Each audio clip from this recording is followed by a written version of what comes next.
É uma pena. A Isabel Costa mandou uma pergunta aqui agora, falando sobre os hospitais de campanha.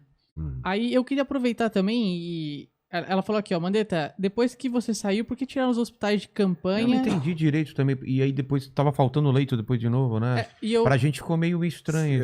O que eu lembro é que tinha bastante hospital de campanha durante a primeira onda e depois na segunda onda parecia que a segunda onda veio muito mais forte e não tinha mais nenhum hospital de campanha. Eles erraram feio, porque é o seguinte, quando você faz... Como que eu fazia para saber onde que vai abrir o quê? Chama os secretários municipais e secretários estaduais. Lógico que não dá para vir todos, então tem o Conselho de Secretários Estaduais e o Conselho de Secretários Municipais, com o Ministro da Saúde, lá em Brasília. Ó, cada cidadezinha, cada povoado desse Brasil, tá aqui o problema, ó, vírus novo, tarará, tarará, tarará.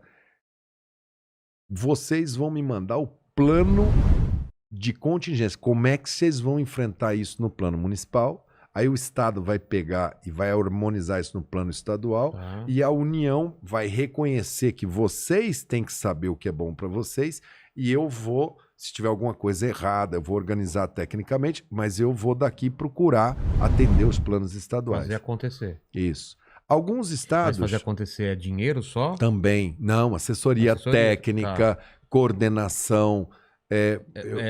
Também jogar um pessoal daqui para lá, enfermeiro, isso também ou não? Também. Eu fiz cadastro nacional, eu sabia que a ala norte do Brasil, a calha norte do Brasil, tem pouco profissional. Exato. Como é que vamos atender o Acre, Roraima? Como é que você vai abrir leito de CTI no Amapá? Eu preciso mandar médico, preciso mandar enfermeiro. Tá. Tudo isso num mapão. Oxigênio. Cara, a primeira coisa que a gente falou, cara, oxigênio não pode faltar, porque o consumo vai subir pra caramba. Itália tinha passado o problema de oxigênio. Então a gente fez as redundâncias. Como a gente sabia que não ia acontecer em paralelo, eu falei, ó, se baixar o daqui, eu pego o oxigênio daqui e joga para lá. Tá. Fiz todo o mapa nacional, era bem feito. E deixamos tudo pronto para a primeira onda. Eles trocaram passaram pro Taixa, depois entrou o tal Pazuello lá.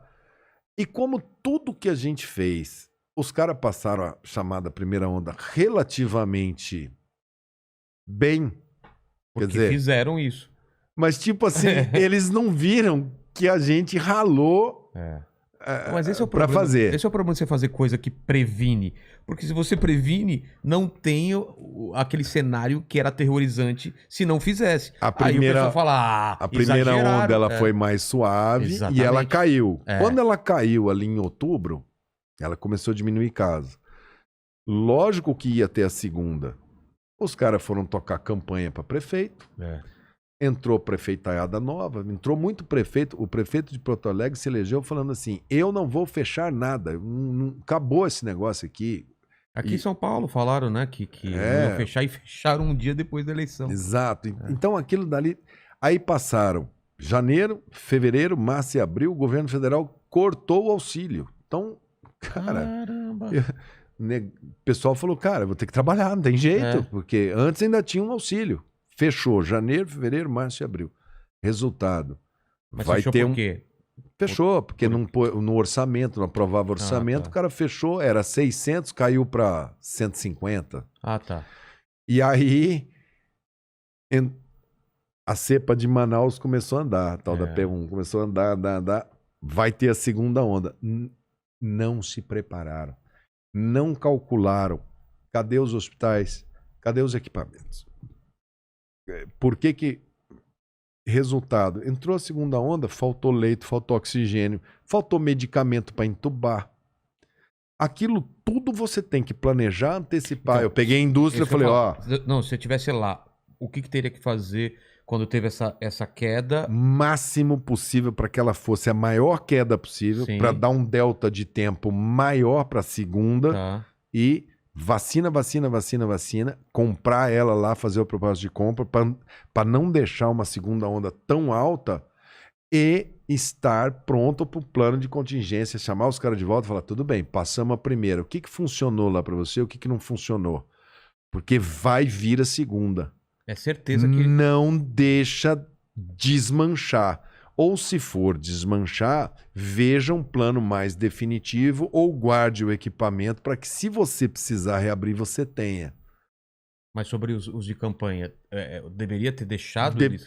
Não, eles poderiam ter falado o seguinte, vamos lá, serviu bem para essa primeira onda, eu não preciso ficar pagando toda essa estrutura? Não, não precisa. Ok, mas e os equipamentos, os leitos todos? Eu monto um hospital, a parte física do hospital, eu monto com 3 dias, 4 dias. Falando de alvenaria, Não, ou se eu tiver um hospital em construção definitiva, teve estados que optou por o hospital de campanha quando não deveria ter sido. Rio de Janeiro, por exemplo. O que não falta lá é o hospital. Eles podiam ter pego o equipamento e equipado o hospital. Aqui em São Paulo, tem alguns hospitais em construção, eles aceleraram para terminar. Eu terminei um aqui em Guarulhos, que eu mandei acelerar, que foi o que segurou ali a região de Guarulhos. Me lembro bem do prefeito indo lá, eu falei, todos os equipamentos, porque quando você põe no hospital que vai ficar definitivo, é o melhor, porque fica um legado, né? Muitos estados não abriram campanha, outros estados viram que o problema era campanha. E alguns resolveram correr o risco de fechar, entregar. E tchau. E na hora que veio a segunda onda, meu amigo, cadê o leito?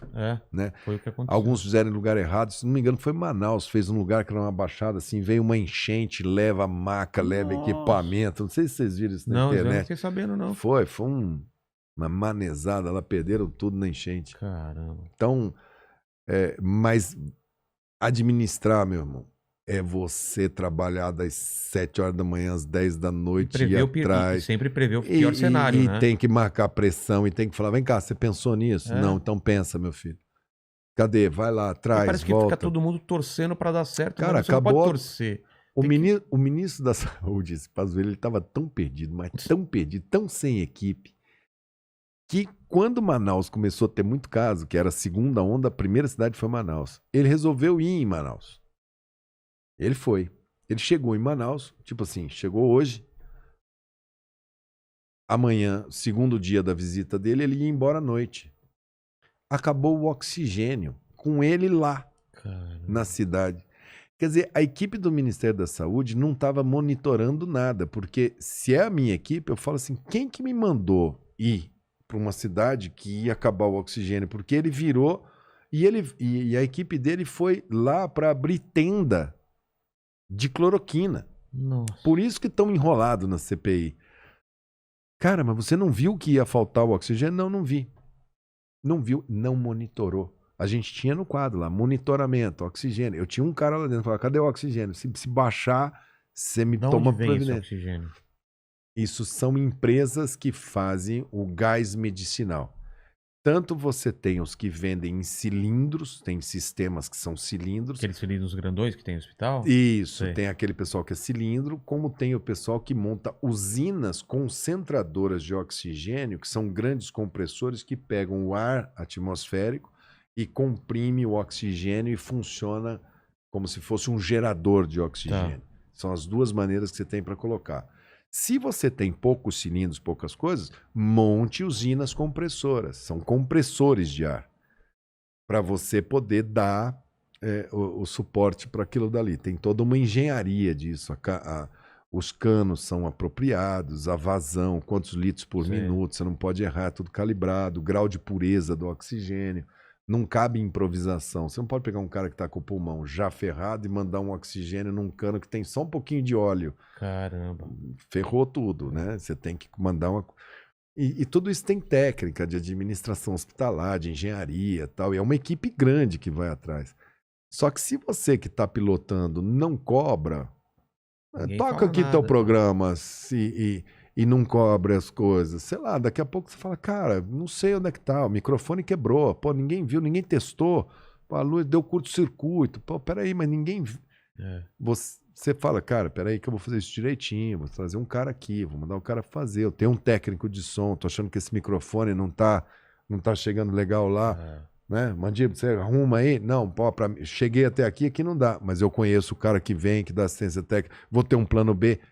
Tem uma infraestrutura para acontecer, para acontecer o inteligência limitada, tem uma estrutura atrás, tem gente que faz.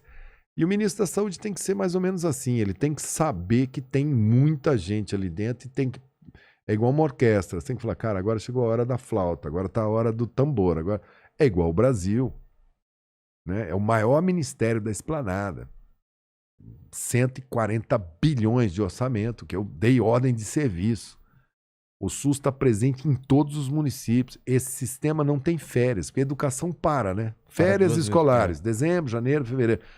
Cara, saúde, você tem que pensar que dia 31 de dezembro, no Réveillon, você tem que falar, cara, cadê meus plantonistas, cadê meu PS? O pessoal vai tudo para Copacabana lá brigar. A gente não para. Carnaval, a saúde não para. Ela não tem interrupção, ela é full time. E para esse show acontecer, ele depende de muita organização e muito controle, muita administração. E os caras que entraram, sentaram assim no painel do avião, não sabia o que era o... As coisas movimentando. Falaram, o avião tá voando, acho que tá tudo bem. Pô, aquele cara tava aqui, o cara não fez nada, passou tão bem, né? Uma gripezinha só. Larga o mancha aí, vamos jogar. Por que cloroquina? Me fala. Por causa do seguinte, lá na China, quando começou esse negócio, o mundo inteiro, a primeira coisa que você faz quando tem um bicho novo, por causa do coronavírus, é você pegar as substâncias que existem e começar a testar no laboratório. Você bota uma placa com o vírus ali dentro e joga. Vai jogando. Vou jogar, sei lá, vou jogar Novalgina. Será que Novalgina mata esse vírus? Não mata. Algumas substâncias matam o vírus ali dentro. Você pegar, por exemplo, água sanitária, você jogar dentro, mata o vírus. Não quer dizer que você vai beber água sanitária. Vai te fazer tão mal que vai corroer teu estômago, não vai. Algumas substâncias matam o vírus na placa. O passo seguinte, o cara fala, bom, se ele mata na placa, eu vou ver agora se ele mata... Dentro de um organismo. Dentro de um organismo. Eu peço a autorização, que existe a ética em pesquisa.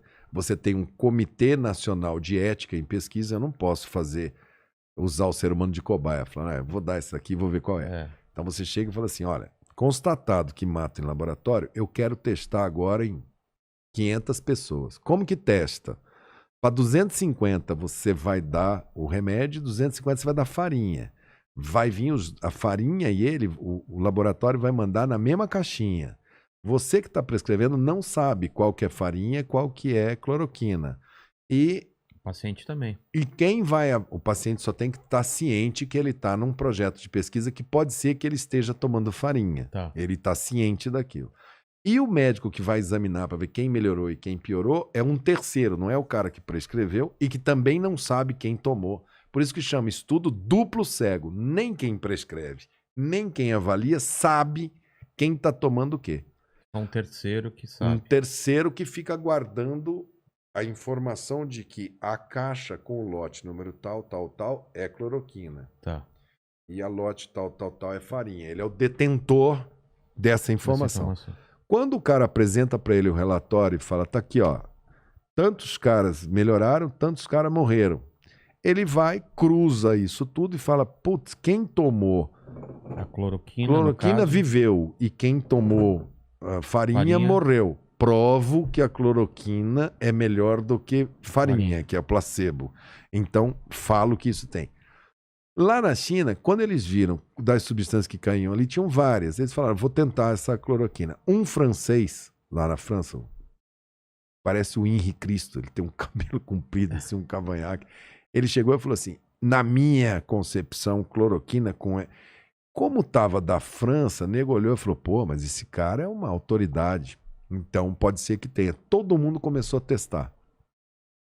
1 mês, 2 meses, 3 meses de teste. E nenhum teste falava favorável. Teste com densidade feito. Os países começaram a falar, ó, não funciona, não funciona, não funciona. Retira isso, só está atrapalhando. Porque além dela não fazer diferença para a coronavírus, ela pode causar problema renal, cardíaco, nos velhinhos, que já são, o organismo já é muito machucado, né?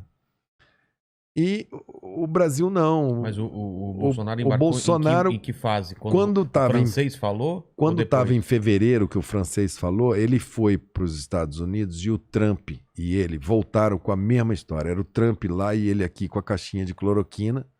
Os dois falando que a culpa era do vírus chinês, jogando a culpa na China, e que a solução era a cloroquina. O Trump não queria que parasse a economia, era ano eleitoral dele. O Bolsonaro falou, ok, Mr. Trump, eu vou na mesma sua.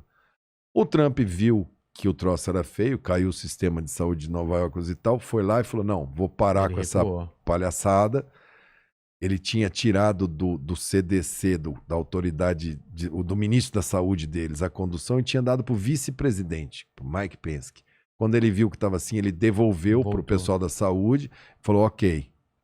O Bolsonaro olhou e falou, cara, quer saber? Eu vou continuar. É o único país do mundo, é o único líder do mundo que ficou com essa conversa, com todas as evidências. Caramba. Até o final, né? Até outro dia ele estava falando Por que ele não voltou que nem o Trump, será? Sei, cara, eu acho que ele fala, esse povo fala tanto em Deus, né? Tem um pessoal que fala Deus isso, Deus aquilo. Eu sou muito religioso, mas eu acho que Deus ele dá oportunidade. Pega quem é temente a Deus, né? Eu acho que ali ele faltou Deus no coração, cara, pra tomar a decisão certa.